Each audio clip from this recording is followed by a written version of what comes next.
कवि परिचय। मित्रों, आपने कभी भजन में कबीर जी का नाम तो सुना ही होगा। कबीर के दोहे बहुत ही चोटदार है। आइए इनके बारे में कुछ और जानें। नाम कबीर। जन्म 15वीं शताब्दी। कबीर निर्गुण परंपरा के संत थे। वे निर्गुण परंपरा के अनुसार बाह्याडंबर का विरोध करते थे। उन्होंने हिंदू और मुसलमानों को उनकी गलतियों के लिए फटकार लगाई है। उन्होंने अपने दोहों के माध्यम से लोगों को सही जीवन का उपदेश दिया है। कबीर की तरह रहीम भी बड़े अनुभवी कवि थे। उनके दोहों में जीवन की मूल बातों का निचोड़ है। उनके बारे में इतना जानिए। नाम अब्दुर रहीम खान खाना। रहीम रहीम भी 15वीं शताब्दी के संत कवि थे। उन्होंने भी समाज को सही रास्ता दिखाते हुए बहुत ही अच्छे दोहों की रचना की है। वे बहुत ही अनुभवी और उदार संत थे। उनके दोहे सामान्य जन को जीवन के सही पहलू से परिचित करवाते हैं। जीवन मूल्यों का भंडार इनके दोहों में देखने को मिलता है। मित्रों, कबीर और रहीम की तरह तुलसी भी संत कवि थे। उनके दोहों में जीवन की सही बातों को उजागर करने का प्रयास देखने को मिलता है। नाम संत तुलसीदास। तुलसीदास 16वीं शताब्दी के राम भक्ति संप्रदाय के सगुण परंपरा के संत कवि थे। उन्होंने विनय पत्रिका, रामचरितमानस जैसे प्रसिद्ध ग्रंथों की रचना की है। उनके दोहों में राम भक्ति के साथ साथ जीवन के महत्वपूर्ण पहलुओं के लिए मार्गदर्शक बातें हैं। उनके दोहों में जीवन मूल्यों का भंडार है। इकाई 5 दोहे।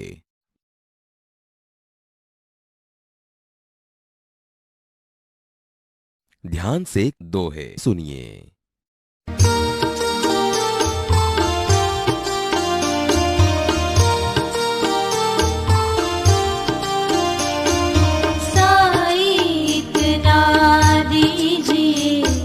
जामे कुटुम समाय, मैं भी भूखा ना रहूं, साधु न भूखा जाए।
साईं इतना दीजिए जामे कुटुम समाए, मैं भी भूखा ना रहूं, साधु न भूखा जाए।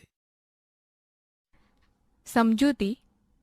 यहाँ कबीर जी भगवान से प्रार्थना करते हैं कि हे भगवान, मुझे इतना ही धन दीजिए जिससे मेरे परिवार का लालन पालन हो सके, मैं कभी भूखा न रहूं और मेरे घर से कोई भी साधु व्यक्ति भूखा न जाए।